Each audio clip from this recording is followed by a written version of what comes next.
नमस्कार, सुप्रभात। स्वागत है आपका आपके साथ। मैं हूं अमृता चौरसिया। खबरों को विस्तार से जानेंगे, लेकिन उससे पहले नजर हेडलाइंस पर।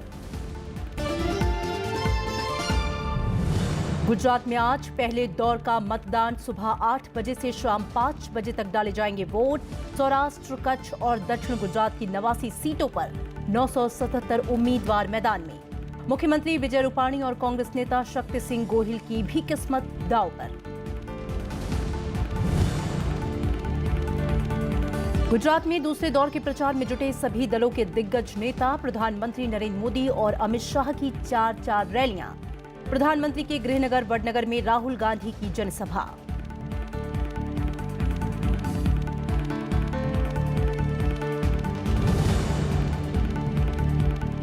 एनएसजी में शामिल होने के भारत के दावे को मिली मजबूती। वासेनार अरेंजमेंट का 42वां सदस्य बना भारत। देश के रक्षा और अंतरिक्ष कार्यक्रमों को मिलेगी मदद।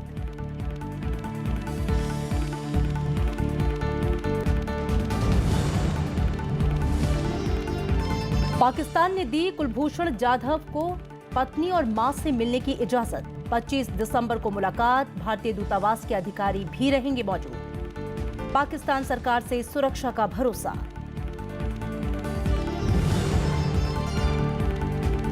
और विश्व हॉकी लीग के सेमीफाइनल में अर्जेंटीना ने भारत को 1-0 से हराया। दूसरे सेमीफाइनल में ऑस्ट्रेलिया और जर्मनी का मुकाबला आज। जापान में एशियाई एयरगन चैंपियनशिप में भारत को 5 पदक।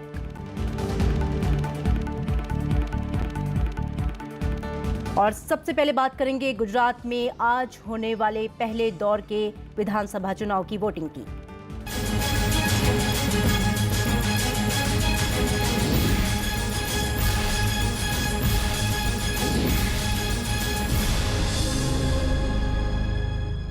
गुजरात विधानसभा के पहले दौर के लिए 19 जिलों की 89 सीटों पर आज वोट डाले जाएंगे। मतदान सुबह 8 बजे शुरू होगा और शाम 5 बजे तक चलेगा।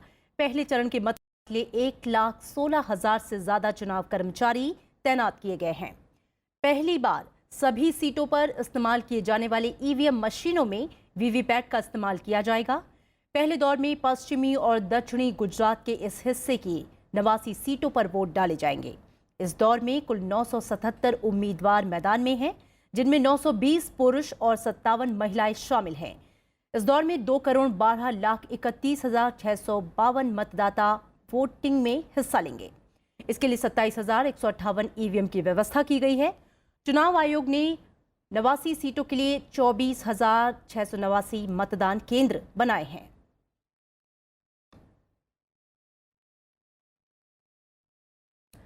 पहले दौर के चुनाव में बीजेपी सभी 89 सीटों पर चुनाव लड़ रही है। कांग्रेस ने 87, बीएसपी ने 64, एनसीपी ने 30 और शिवसेना ने 25 सीटों पर अपने उम्मीदवार उतारे हैं। पहली बार गुजरात में चुनाव लड़ रही आम आदमी पार्टी की तरफ से 21 उम्मीदवार मैदान में हैं। 443 निर्दलीय भी पहले दौर के चुनाव में शामिल हैं, जिनकी राजनीतिक किस्मत का फैसला मतदाता करेंगे।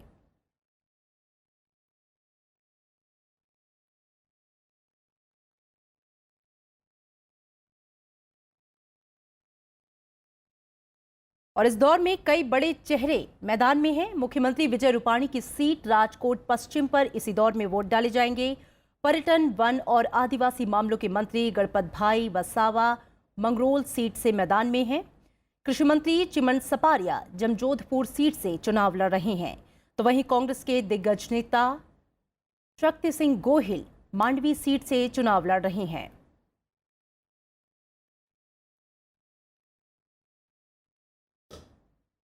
और कांग्रेस के पूर्व प्रदेश अध्यक्ष अर्जुन सिंह मोडवाडिया पोरबंदर से मैदान में हैं। सीधा रुख करेंगे राजकोट का, जहां से हमारे संवाददाता पंचानन मिश्रा हमारे साथ जुड़ रहे हैं। पंचानन, लोकतंत्र के महापर्व का दिन है आज। गुजरात में पहले चरण की वोटिंग है। सबसे पहले अगर मैं तैयारियों की बात करना चाहूं तो इस बार चुनाव आयोग ने क्या कुछ खास तैयारियां की हैं जो आपको वहां पे नजर आ रही हैं? 8 बजे से वोटिंग शुरू होने वाली है।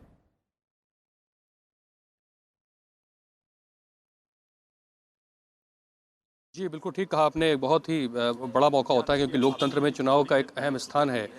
उसी के तर्ज पर यहाँ पर इस बार गुजरात में बीजेपी और कांग्रेस दोनों के लिए इस बार निर्णायक कह लीजिए एक तरह से लड़ाई, क्योंकि दोनों इस बार अपने आप को लड़ाई में पा रहे हैं और मुकाबला इस बार कड़ा नजर आ रहा है दोनों के बीच में। सबसे बड़ी बात है इस बार का जो गुजरात का विधानसभा चुनाव है वो ऐतिहासिक इस मामले में है कि वीवीपैट मशीनें हर एक ईवीएम में लगाई गई हैं। इसके पहले ऐसा कभी नहीं हुआ था।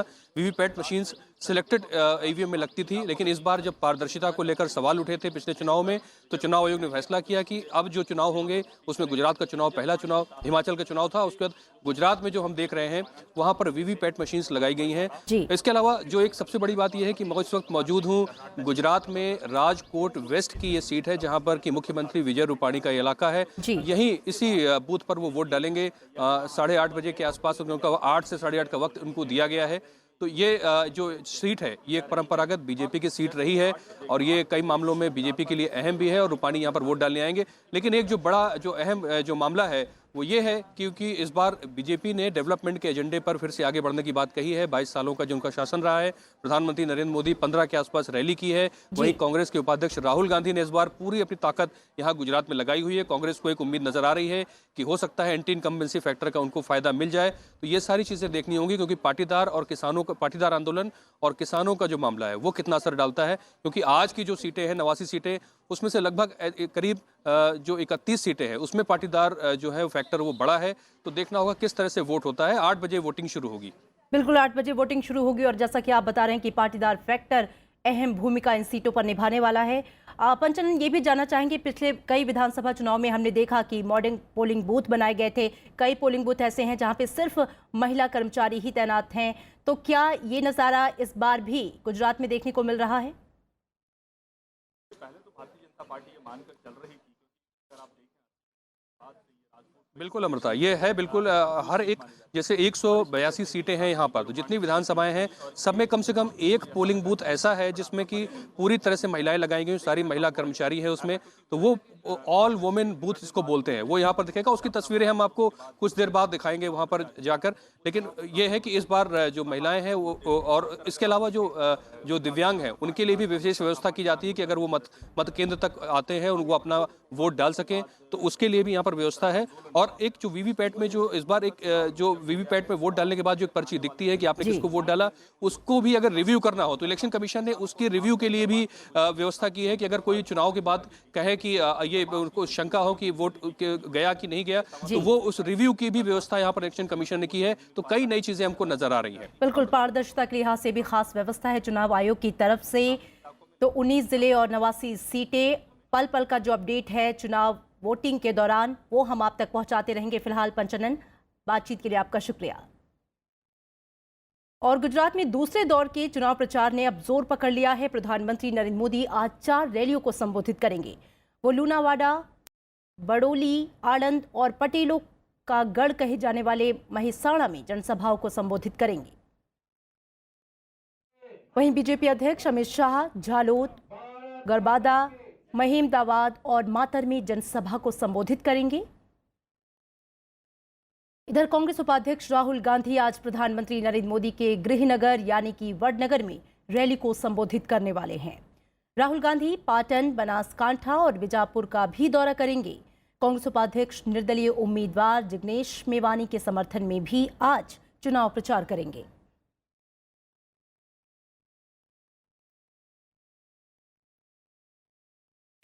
और इससे पहले कल केंद्रीय वित्त मंत्री अरुण जेटली की मौजूदगी में बीजेपी का संकल्प पत्र जारी किया गया। इसमें सभी वर्गों का खास ख्याल रखने का वादा किया गया है। गुजरात में 19 जिलों की 89 सीटों पर आज वोट डाले जाएंगे। यहां पहली बार सभी सीटों पर इस्तेमाल किए जाने वाली ईवीएम मशीनों में वीवीपैट का इस्तेमाल किया जाएगा।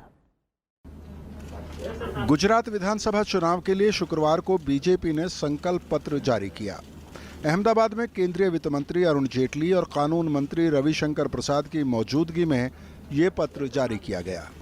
बीजेपी का दावा है कि पिछले 5 साल में गुजरात ने बाकी राज्यों की तुलना में हर क्षेत्र में ज्यादा विकास किया है। केवल एक राज्य है जिसका एवरेज ग्रोथ रेट 10% है। हम लोगों की परफॉर्मेंस है वो अपनी आंकड़ों में अपनी कहानी स्वयं बतलाती है। प्रयास हमारा ये रहेगा कि समस्त गुजरात को एक रखना और गुजरात की जनता के हर वर्ग की चिंता करना। संकल्प पत्र में समाज के हर वर्ग और क्षेत्र का ध्यान रखा गया है। युवाओं के लिए 1000 करोड़ रुपए की युवा स्वावलंबी योजना, कौशल विकास के जरिए स्टार्टअप को बढ़ावा देने और न्यू गुजरात बनाने का वायदा किया गया है।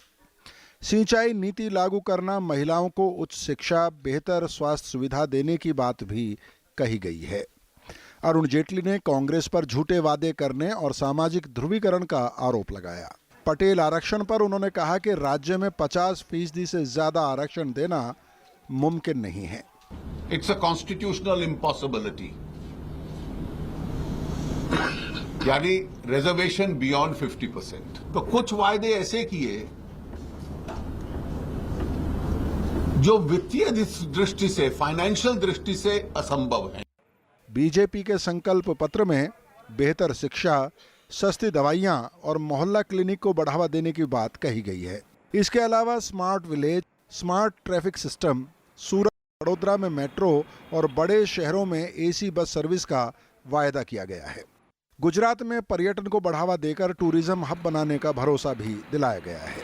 कांग्रेस ने बीजेपी के संकल्प पत्र पर कुछ इस अंदाज में प्रतिक्रिया दी है। भारतीय जनता पार्टी का ये गुजरात विरोध पत्र गुजरात की जनता को मिलने वाले फायदों के विरोध में है। श्री अरुण जेटली जी ने खुल्लम खुल्ला और भाजपा ने अब पाटीदार समाज के खिलाफ खुल्लम खुल्ला मोर्चा खोल दिया है। कांग्रेस पहले ही चुनाव घोषणा पत्र जारी कर चुकी है।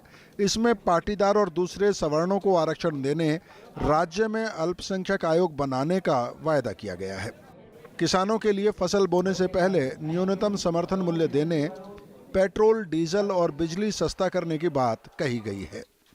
कांग्रेस ने गरीबों के लिए 25 लाख मकान, अकेली महिलाओं के लिए घर और महिला उद्यमियों को प्रोत्साहन का वायदा किया है। साथ ही युवाओं को रोजगार, बेरोजगारों के लिए भत्ता के अलावा शिक्षा के स्तर में सुधार का भरोसा दिया है। Bureau report, Rajya Sabha TV. Gujarat में दूसरे दौर का मतदान 14 दिसंबर को है। बीजेपी और कांग्रेस समेत तमाम दलों ने इस दौर के लिए चुनाव प्रचार तेज कर दिया है। प्रधानमंत्री नरेंद्र मोदी ने कल 4 जिलों में रैलियां की। उन्होंने बनासकांठा के भाभर, गांधीनगर के कालोल, साबरकांठा के हिम्मतनगर और अहमदाबाद के निकोल में रैलियां की। प्रधानमंत्री ने कहा कि कांग्रेस लगातार गुजरात की छवि को खराब करने में जुटी है। प्रधानमंत्री ने कहा कि कांग्रेस को सिर्फ सत्ता से प्रेम है और जनता के दुखों से उसे कोई मतलब नहीं है। प्रधानमंत्री ने कांग्रेस के स्थानीय विधायकों पर भी तंज कसा। उन्होंने कहा कि जब गुजरात के लोग बाढ़ से जूझ रहे थे तो कांग्रेस के विधायक बेंगलुरु में रिजॉर्ट में मौज मस्ती करने में जुटे थे। अरे दुख में काम ना आवे, ये सगो मां जणो भाई होय तो पण हाथ पेढ़ी सुधी कोई माफ न करे। भाजप जયારે બનાસકાંઠામાં કમર સુધી પાણીની અંદર ફરી ફરીને લોકોની સેવા કરતો હતો, ત્યારે કોંગ્રેસ વાળા બેંગ્લોરમાં સ્વિમિંગ પુલમાં હિલોળા લેતા હતા। અમારું બનાસકાંઠા આખું। कांग्रेस ने भी दूसरे दौर के प्रचार में अपनी पूरी ताकत झोंक दी है। कांग्रेस उपाध्यक्ष राहुल गांधी ने कल अहमदाबाद, आनंद और खेड़ा जिलों में कई रैलियां और जनसभाएं की। उन्होंने केंद्र सरकार की नीतियों की जमकर आलोचना की। राहुल गांधी ने कहा कि एनडीए सरकार सिर्फ बड़े कारोबारियों के बारे में सोचती है। उन्होंने केंद्र और राज्य की बीजेपी सरकार पर गरीबों और किसानों की उपेक्षा का आरोप लगाया। उन्होंने बीजेपी पर लोगों से झूठे वादे करने का भी आरोप लगाया। उन्होंने गुजरात में कांग्रेस के जीतने का दावा किया। राहुल गांधी ने कहा कि जब राज्य में कांग्रेस की सरकार बनेगी तो जनता की आवाज सुनी जाएगी। ये गुजरात की जनता के बारे में चुनाव है, हमारे आदिवासियों के बारे में चुनाव है, युवाओं का चुनाव है, महिलाओं का चुनाव है। और बीजेपी ने आपके भविष्य के बारे में एक शब्द नहीं बोला। आपको कपास के लिए कितना दाम मिलता है उसके बारे में भी मोदी जी कुछ नहीं बोलेंगे। मोदी जी सिर्फ ये बोलेंगे कि भाई और बहनों 100 साल राज होगा बीजेपी का गुजरात में।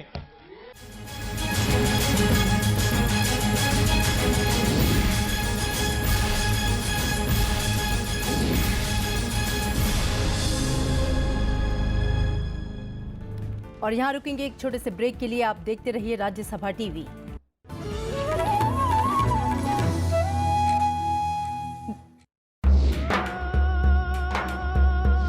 ये वो कोहिनूर है जिसकी चमक उसके दुनिया से चले जाने के बाद दिखाई दी।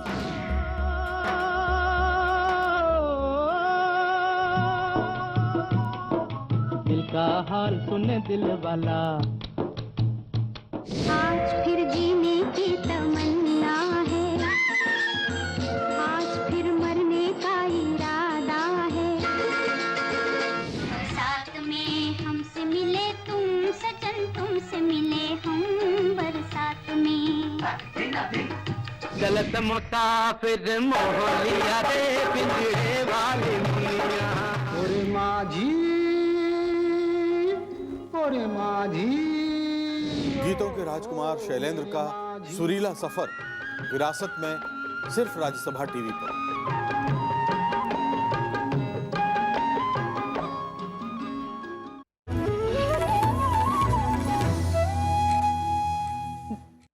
ब्रेक के बाद स्वागत है आपका। गुजरात में पहले चरण के लिए आज 8 बजे से वोटिंग होगी। उससे जुड़ा पल पल का अपडेट हम आप तक पहुंचाते रहेंगे, लेकिन अब कुछ और खबरों का रुख कर लेते हैं। केंद्र सरकार ने आयकर पैन को आधार संख्या से जोड़ने की समय सीमा 3 महीने और बढ़ाकर 31 मार्च 2018 कर दी है। पहले ये समय सीमा 31 दिसंबर थी। तीसरी बार समय सीमा बढ़ाई गई है। केंद्र सरकार ने गुरुवार को सुप्रीम कोर्ट में कहा था कि वो सरकारी सेवाओं और कल्याणकारी योजनाओं को आधार से जोड़ने की अंतिम तारीख को बढ़ाकर 31 मार्च तक करने के लिए तैयार है। वित्त मंत्रालय ने कहा कि कुछ करदाताओं ने अभी तक पैन को आधार से नहीं जोड़ा है। इसी वजह से पैन को आधार से जोड़ने की प्रक्रिया की तिथि को आगे बढ़ाया गया। इस नवंबर तक 33 करोड़ पैन धारकों में से 13.28 करोड़ लोगों ने अपने पैन को आधार संख्या से जोड़ दिया। इस साल सरकार ने आयकर दाखिल करने के साथ नए पैन नंबर हासिल करने के लिए आधार को अनिवार्य घोषित कर दिया था। सुप्रीम कोर्ट आधार को अनिवार्य बनाने के फैसले के खिलाफ दायर याचिकाओं पर सुनवाई कर रहा है। सरकार ने पैन समेत कई कल्याणकारी योजनाओं और सेवाओं को आधार से जोड़ना अनिवार्य किया है। और इधर दिल्ली सरकार ने शालीमार बाग स्थित मैक्स अस्पताल का लाइसेंस रद्द कर दिया है। कुछ दिन पहले जुड़वा बच्चों को मृत घोषित कर दिया गया था। बाद में परिजनों ने एक बच्चे को जिंदा पाया। हालांकि बाद में इलाज के दौरान उसकी मौत हो गई। दिल्ली सरकार ने इसकी जांच के लिए 3 सदस्यीय समिति बनाई थी। जांच में अस्पताल को दोषी पाया गया। दिल्ली के स्वास्थ्य मंत्री सत्येंद्र जैन ने कहा कि अस्पतालों की लापरवाही बिल्कुल बर्दाश्त नहीं की जा सकती। इससे पहले भी मैक्स अस्पताल के खिलाफ लापरवाही की शिकायतें मिली थीं। क्रिमिनल नेग्लिजेंस को बर्दाश्त नहीं कर सकते किसी भी तरह की, और जो ये हुआ ये एक्सेप्टेबल नहीं है। और इस हॉस्पिटल के साथ पहले भी इनको नोटिस इशू किए जा चुके हैं, ईडब्ल्यूएस के केस में भी, एडिशनल बेड्स के इशू में भी, वहाँ पर भी इनकी गलती पाई गई है। तो मैक्स शालीमार बाग हॉस्पिटल का दिल्ली सरकार लाइसेंस कैंसिल करती है। IRCTC होटल घोटाले के मामले में पूर्व रेल मंत्री लालू प्रसाद यादव के खिलाफ प्रवर्तन निदेशालय ने बड़ी कार्रवाई की है। जांच एजेंसी ने पटना में उनके परिजनों के नाम 3 एकड़ जमीन अटैच कर दी। इस पर शॉपिंग मॉल बनाया जा रहा था। लालू प्रसाद यादव पर आरोप है कि उन्होंने रेल मंत्री रहते हुए गलत तरीके से IRCTC का टेंडर दिया था और उसके बदले उन्हें और उनके परिवार को फायदा पहुंचाया गया। इस मामले में प्रवर्तन निदेशालय लालू प्रसाद यादव की पत्नी और बेटे से पूछताछ कर रही है।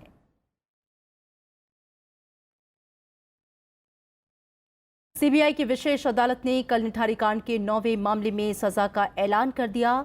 कोठी के मालिक मुनिंदर सिंह पंढेर और नौकर सुरेंद्र कोहली को फांसी की सजा सुनाई है।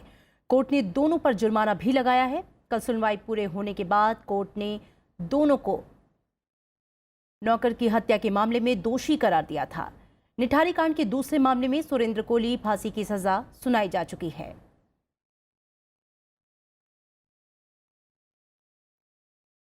उपराष्ट्रपति एम वेंकैया नायडू ने सार्वजनिक क्षेत्र के उपक्रमों की प्रतिस्पर्धा की सलाह दी है। उपराष्ट्रपति का कहना है कि इससे ये कंपनियां देश का मजबूत आधार बनकर मेक इन इंडिया में ज्यादा सहयोग दे सकेंगी।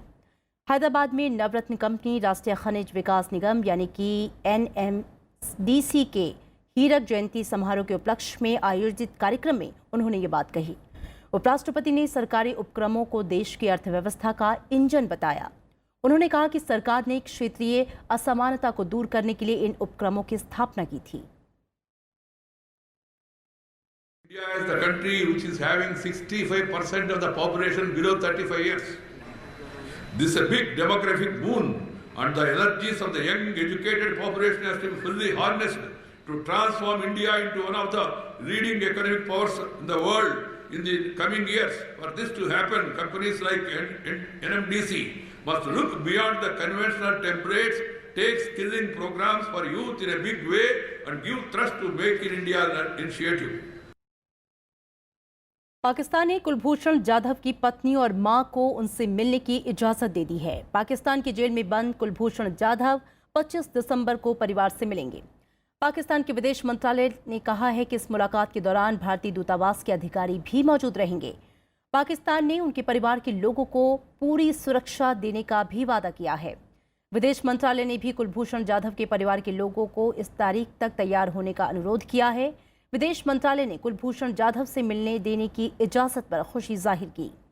पाकिस्तान की सैन्य अदालत ने कुलभूषण जाधव को जासूसी के आरोप में फांसी की सजा सुनाई थी। इस सजा के खिलाफ भारत सरकार ने इंटरनेशनल कोर्ट का दरवाजा खटखटाया था। आईसीजे ने सुनवाई पूरी होने तक फांसी पर रोक लगा दी थी। We are happy to note that Pakistan has also agreed to a request for mother to meet Mr. Jadhav that has been pending since April 2017. Pakistan government has also assured that it would ensure safety, security and well-being of the wife and the mother during their stay in Pakistan. They have also agreed that an Indian diplomat will be allowed to accompany the mother and the wife. Bharat विशिष्ट निर्यात नियंत्रण व्यवस्था देखने वाले समूह वासीनार arrangement का 42वां सदस्य देश बन गया है। विदेश मंत्रालय से जारी बयान में यह बताया गया कि आंतरिक प्रक्रिया पूरी करने के बाद भारत कल वासीनार संधि संगठन में शामिल हो गया। बयान के मुताबिक इस संगठन में भारत का शामिल होना परस्पर लाभकारी होगा और इससे अंतर्राष्ट्रीय सुरक्षा और परमाणु अप्रसार उद्देश्यों को हासिल करने में मदद मिलेगी। विदेश मंत्री सुषमा स्वराज ने का समर्थन करने के लिए समूह के सभी 41 देशों का शुक्रिया अदा किया। वियना में 6-7 दिसंबर को हुए वासीनार संधि संगठन के पूर्ण सत्र में भारत को नए सदस्य के रूप में शामिल करने का फैसला किया गया था। भारत के वासीनार अरेंजमेंट का सदस्य बनने से परमाणु आपूर्तिकर्ता समूह यानी कि एनएसजी में शामिल किए जाने का दावा भी मजबूत हुआ है। विदेश मंत्रालय के प्रवक्ता ने कहा है कि इन दोनों के बीच कोई सीधा संबंध नहीं है, लेकिन ये भारत की बेदाग परमाणु अप्रसार विश्वसनीयता की पुष्टि है। पिछले साल जून में भारत को मिसाइल टेक्नोलॉजी कंट्रोल रिजीम यानी कि MTCR की पूर्णकालिक सदस्यता मिली थी। See, I think the two are unrelated. You see, but when you join one, it does confirm your credentials, which we have proved time and again. I think last year we joined MTCR, this year we have joined Wassenaar Arrangement. But the two are, of course, unrelated. We worked hard for this, and I think we continue to work hard for the other one as well. 5 यूरोपीय देशों ने कहा है कि यरूशलेम को Israel की राजधानी के तौर पर मान्यता देने का अमेरिकी राष्ट्रपति ट्रंप का फैसला संयुक्त राष्ट्र प्रस्ताव के मुताबिक नहीं है। शुक्रवार को संयुक्त राष्ट्र सुरक्षा परिषद की आपात बैठक के बाद ब्रिटेन, फ्रांस, जर्मनी, इटली और स्वीडन ने साझा बयान जारी किया। यूएन में इन देशों के राजदूतों ने कहा कि क्षेत्र में शांति बहाली की संभावनाओं में ये कदम मददगार नहीं होगा। इन्होंने कहा कि अंतर्राष्ट्रीय सहमति के आधार पर वो शांति प्रक्रिया शुरू करने की किसी भी विश्वसनीय कोशिश में योगदान देने के लिए तैयार हैं। It is not in line with Security Council resolutions and is unhelpful in terms of prospects for peace in the region. It is a constant position of EU members that within this framework, Jerusalem should ultimately be the capital of both Israeli and Palestinian states. Until then, we recognise no sovereignty over Jerusalem. We stand ready to contribute to all credible efforts to restart the peace process on the basis of internationally agreed principles and parameters, leading to a two-state solution. We encourage the US administration to now bring forward detailed proposals for an Israeli-Palestinian settlement. और इसी के साथ अगली खबर का रुख करेंगे। आप बता दें कि कांगो में हुए एक हमले में संयुक्त राष्ट्र के 14 शांति रक्षक मारे गए हैं, जबकि 53 घायल हुए हैं। मृतकों में कांगो गणराज्य सशस्त्र बल के 5 सैनिक भी शामिल हैं। संयुक्त राष्ट्र महासचिव एंटोनियो गुटेरेश ने शांति रक्षकों पर हुए इस हमले की कड़ी निंदा करते हुए इसे युद्ध अपराध करार दिया। कांगो गणराज्य में मोनुस्को शांति मिशन के तहत करीब 18,000 शांति रक्षक काम कर रहे हैं। 1999 से अब तक यहां करीब 300 शांति रक्षक सैनिक मारे जा चुके हैं। Information we have is that at least 14 Tanzanian peacekeepers were killed and at least 53 injured, 3 of them critically. Another 3 soldiers are missing in action. Please note that those numbers are likely to change as information is updated. I condemn this attack unequivocally, and these deliberate attacks against UN peacekeepers are unacceptable and constitute a war crime. I call on the DRC authorities to investigate this incident and swiftly bring the perpetrators to justice. There must be no impunity for such assaults here or anywhere else. Britain और यूरोपीय संघ के बीच Brexit की शर्तों के बारे में समझौता हो गया है। ब्रसेल्स में यूरोपीय आयोग के अध्यक्ष जीन क्लाउड जुंकर ने बताया कि ब्रिटेन के यूरोपीय संघ से अलग होने के मुद्दे पर जारी बातचीत काफी आगे बढ़ी है। इनमें आयरलैंड की सीमा, ब्रिटेन का तलाक विधेयक और नागरिक अधिकार के मुद्दे शामिल हैं। ब्रिटेन के प्रधानमंत्री थेरेसा मे ने कहा है कि ब्रिटेन में यूरोपीय संघ के सदस्य देशों के नागरिक पहले की तरह रह सकेंगे। उन्होंने कहा कि समझौते पर पहुंचने के लिए दोनों पक्षों को कुछ छोड़ना पड़ा है। इस समझौते से यूरोपीय संघ के नेता शिखर सम्मेलन में ब्रेक्जिट वार्ता के दूसरे चरण की शुरुआत कर सकेंगे। इसमें व्यापार और परिवर्तन की अवधि के बारे में बातचीत की जानी है। ये बैठक 14 और 15 दिसंबर को होगी। We discussed the joint report agreed by the 2 negotiators. Prime Minister May has assured me that it has the backing of the UK government. On that basis, I believe we have now made the breakthrough we needed. Today's result is, of course, a compromise. Point has required give and take on both sides, and I believe that the joint report being published is in the best interests of the whole of the UK. I very much welcome the prospect of moving ahead to the next phase to talk about trade and security and to discuss the positive and ambitious future relationship that is in all of our interests. और अब खेल की खबर। Argentina विश्व hockey league finals के final में पहुंच गया है। भुवनेश्वर में पहले सेमीफाइनल में कल अर्जेंटीना ने भारत को 1-0 से हराया। अर्जेंटीना के लिए एकमात्र गोल गोंजालो ने 17वें मिनट में किया। दूसरे सेमीफाइनल में आज ऑस्ट्रेलिया का मुकाबला जर्मनी से होगा। उपराष्ट्रपति एम वेंकैया नायडू आज सुबह विशाखापत्तनम में वॉकेथॉन में शामिल हुए। इसका आयोजन आंध्रा विश्वविद्यालय में किया गया। इस मौके पर उन्होंने छात्रों से मौजूदा चुनौतियों से निपटने का आह्वान किया।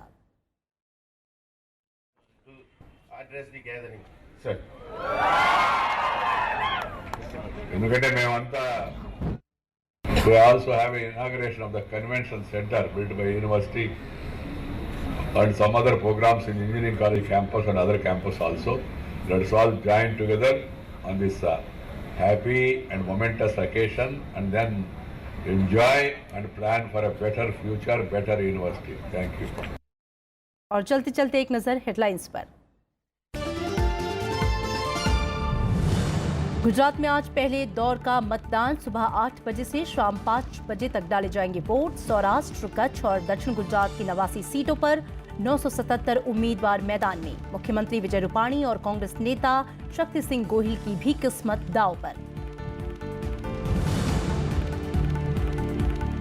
गुजरात में दूसरे दौर के प्रचार में जुटे सभी दलों के दिग्गज नेता। प्रधानमंत्री नरेंद्र मोदी और अमित शाह की 4 रैलियां। प्रधानमंत्री के गृहनगर वडनगर में राहुल गांधी की जनसभा।